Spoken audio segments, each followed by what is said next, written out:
In the coming months, thousands of restaurants across Australia will shut down permanently. We're talking about giants that once dominated the dining scene. Names etched into Australian memory. But which ones exactly?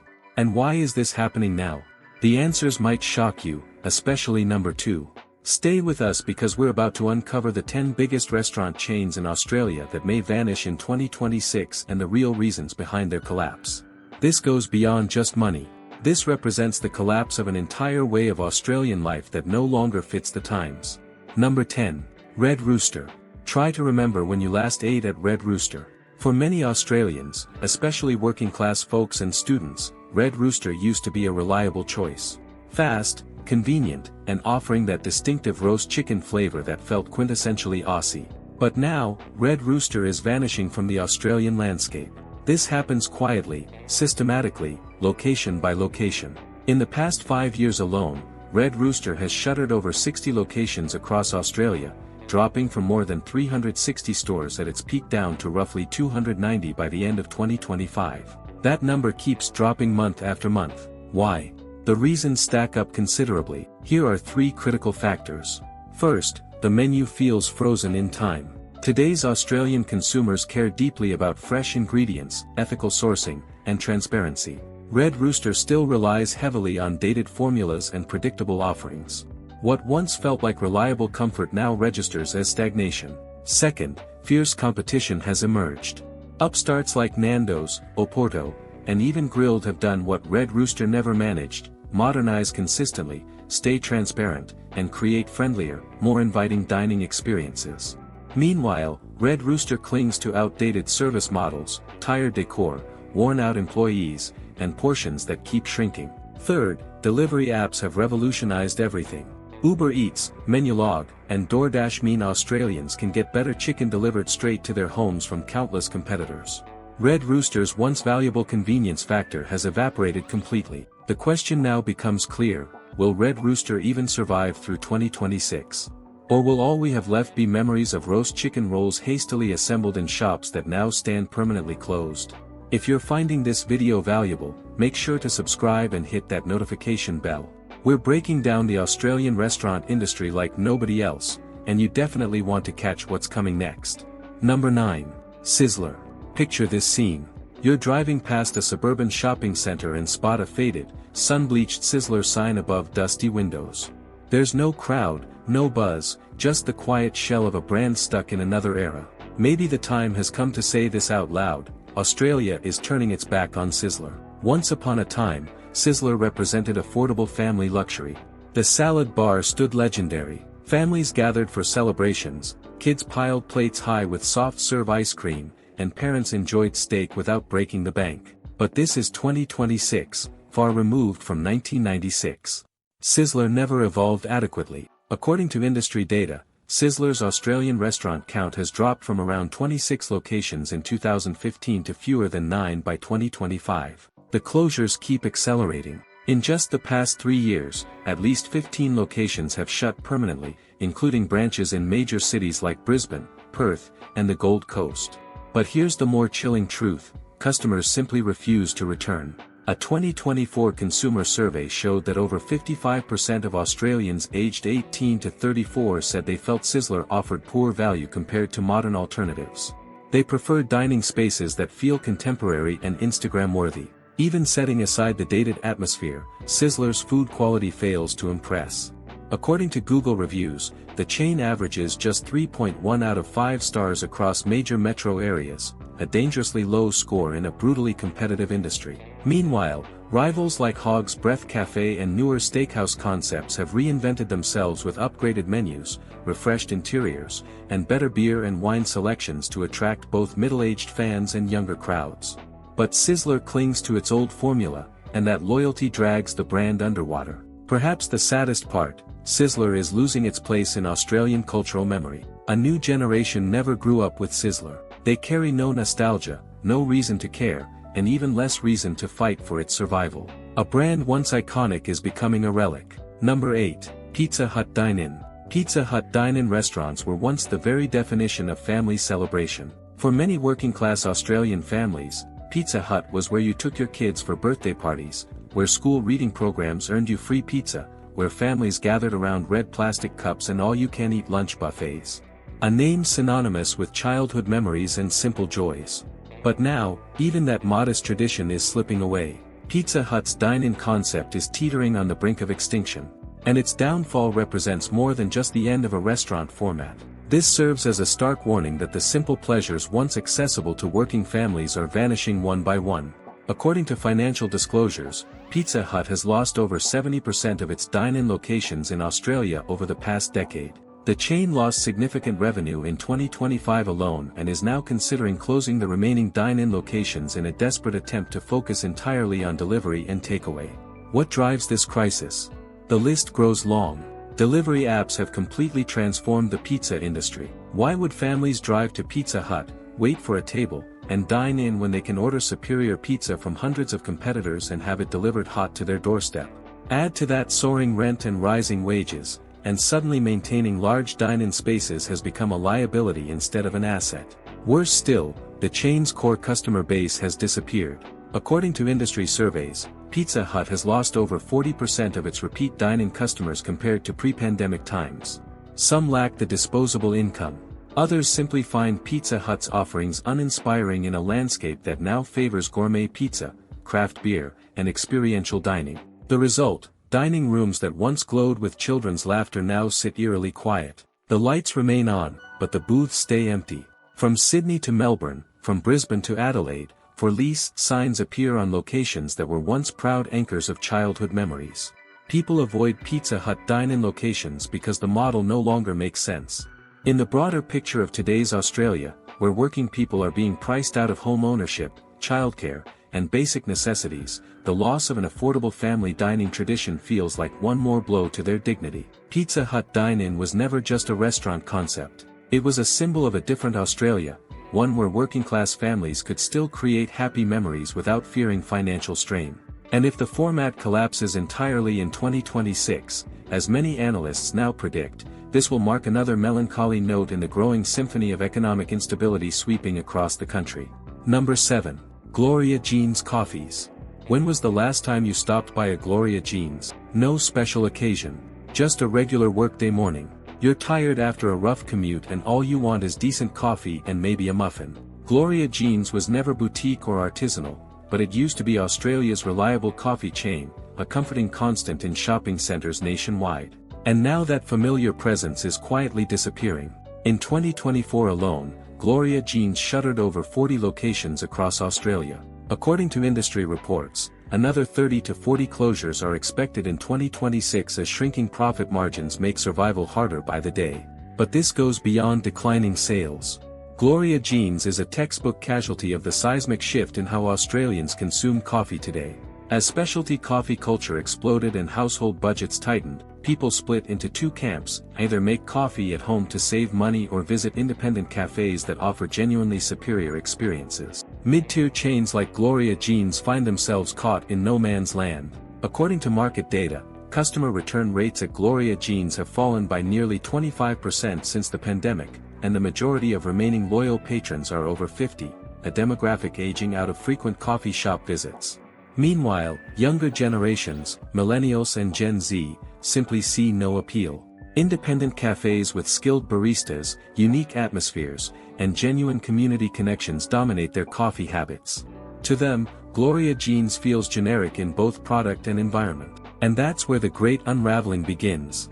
The shopping centre coffee chain model, once the pride of Australian retail, is crumbling. Gloria Jean's used to be everywhere, in Westfield centres, near cinemas, beside food courts. It felt like an extension of shopping culture. But today, in more and more places, that familiar green and gold signage no longer welcomes customers. When a Gloria Jean's closes, it marks more than just another coffee shop gone. It symbolizes how Australian coffee culture has evolved beyond franchises, demanding authenticity and quality that chains struggle to deliver.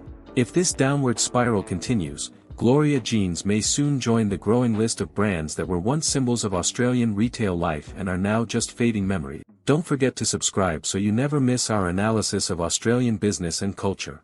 The next entries will surprise you even more. Number 6.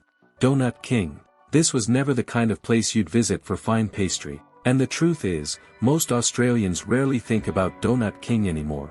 Why? Because the donuts feel dated, the stores look tired, and competitors offer better options at similar prices. Yet for a brief moment, Donut King held a special place in Australian shopping centres. The pink and white stores, the smell of hot cinnamon donuts, the reliable sweetness after grocery shopping, these created comfort and routine for millions of Australians. But that comfort has faded. Since 2021, Donut King locations have started closing at an accelerating rate. Review platforms like Google show ratings plummeting, with customers complaining about inconsistent quality, outdated store designs, and poor service. According to industry analysis, Australian locations were forced to reduce staff, shrink their offerings, and in some cases saw a revenue drop by as much as 35% within just 2 years. The media coined a phrase for it, the Donut King decline. A public that once enjoyed the convenience has grown tired and increasingly aware of superior alternatives. And here's the painful truth, when working Australians are cutting back on discretionary spending, when supermarkets offer cheaper donut options, a dining concept built on impulse purchases in shopping centres begins to feel increasingly irrelevant. Donut King sells a product that faces competition from every direction: supermarkets, bakeries, cafes, and trendy donut specialists. Once the formula was revealed to be ordinary and uninspiring, people abandoned it without hesitation. While the brand may still survive in some regional centres, in major Australian cities Donut King is fading fast, like a balloon deflating in a challenging economy. The sweet smell may already have wafted away for the last time. Number 5. Nando's. Nando's, better known for its peri-peri chicken, was once the go-to destination for casual dining with friends. But now, what used to be a must-visit venue is slowly being left behind. And the question becomes clear: why is this once beloved chain struggling in 2026? To find the answer, we need to examine shifting consumer habits. For years, Nando's thrived on a simple formula: flame-grilled chicken, spicy sauces, and casual atmosphere. But Australia's food culture has evolved dramatically, especially among Gen Z and millennials. More and more, today's consumers are opting for either cheaper options or genuinely premium experiences. The middle-tier casual dining space where Nando's operates has become increasingly crowded and competitive. According to market reports, since 2021, Nando's revenue growth has slowed dramatically compared to fast casual competitors. This represents a warning sign for a brand built on being special enough to pay more than fast food, yet casual enough to visit frequently. So why are customers becoming selective? One reason is the rise of better alternatives. Fast casual chains have exploded in popularity by offering fresh, flavorful meals at competitive prices. Their menus are quick, Instagram-worthy, and better aligned with modern dining expectations. And what about the atmosphere? Nando's built its identity around casual dining with table service, but the model feels increasingly outdated. Today, many Australians prefer either quick counter service for speed or genuine restaurant experiences for special occasions. Nando's occupies an awkward middle ground. Another major factor: value perception. Nando's prices have climbed steadily. In 2025, a typical meal for two at Nando's could reach $45 to $55, while comparable meals at competitors might cost significantly less. That price gap steers customers elsewhere or toward genuine premium restaurants. So how can Nando's survive the storm? The chain needs serious repositioning. Either move decisively toward fast casual efficiency with lower prices, or elevate the experience to justify premium pricing. But straddling the middle ground grows increasingly untenable. The reality is Nando's battles both ends of the market simultaneously, cheaper options below and better experiences above. Once the default choice for casual chicken dining, Nando's is now just one of many options. And if it fails to evolve quickly, it may soon become another forgotten name in the brutal race that is Australia's restaurant industry. Number 4. Michelle's Patisserie. Michelle's Patisserie, with its cakes, pastries, and coffee, has long been a staple of Australian shopping centres. But the question now becomes: can Michelle's maintain its position in an industry where consumers are becoming increasingly demanding about quality, freshness, and value? Mention Michelle's Patisserie, and most people instantly think of birthday cakes ordered from shopping centres. But beneath the surface, the brand faces serious challenges as Australian tastes evolve rapidly. One of the biggest forces working against Michelle's is the dramatic shift in Australian café culture. While many still purchase the chain's cakes occasionally, a growing number of consumers now prioritize artisanal bakeries, independent patisseries, and venues that offer genuine craftsmanship. Both Gen Z and millennials are leading this movement, becoming increasingly focused on authenticity, Instagram appeal, and supporting local businesses. While Michelle's once thrived by offering convenient celebration cakes, today's specialty bakeries are winning customers by delivering superior quality and unique designs. So the big question becomes, can Michelle's compete in a world where artisanal quality and visual appeal are the new standard? The numbers suggest it's getting harder. Despite holding on to its shopping center locations, Michelle's growth has stalled.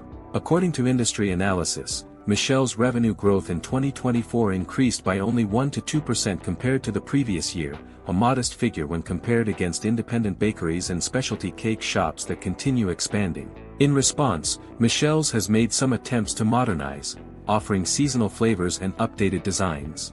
But so far, the changes have felt incremental rather than transformative and haven't fully resonated with the new wave of quality-conscious consumers. Another looming challenge is Michelle's franchise model. While shopping center presence has always been its strength, the reality is that rising rent and overhead make it harder than ever to maintain profitability without compromising quality. This forces the brand to rethink its entire strategy. So does Michelle's have what it takes to weather the storm?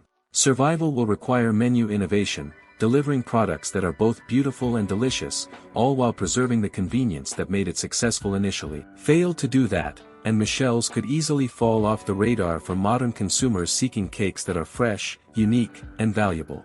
In the end, we may see a very different Michelle's, one that moves away from mass production and embraces artisanal quality. But the bigger question remains, will they evolve fast enough before customers abandon them completely? Number 3. Oporto. Oporto, famous for its Portuguese-style chicken, has been an Australian favorite for decades. The flame-grilled chicken, the distinctive sauce, the Bondi burger, these became icons of Australian fast food. But beneath the nostalgic appeal, Oporto faces mounting challenges in 2026. The chain, now owned by craveable brands alongside Red Rooster and Chicken Treat, struggles to maintain its identity and growth in an increasingly competitive market. According to industry observers, Oporto's expansion has slowed dramatically compared to rivals like Nando's and Grilled. What's driving this stagnation? Several factors converge. First, menu fatigue. While Oporto's Portuguese chicken formula worked brilliantly for years, today's consumers crave constant innovation and variety. The menu, while reliable, feels increasingly predictable compared to competitors constantly launching new items and seasonal specials. Second, the chain faces an identity crisis. Is Oporto fast food or fast casual? The pricing suggests fast casual, but the experience often feels closer to fast food. This ambiguity confuses customers and makes positioning difficult. Third, competition has intensified dramatically. Nando's dominates the peri-peri chicken space. Grilled captures the premium burger market. KFC controls value fried chicken.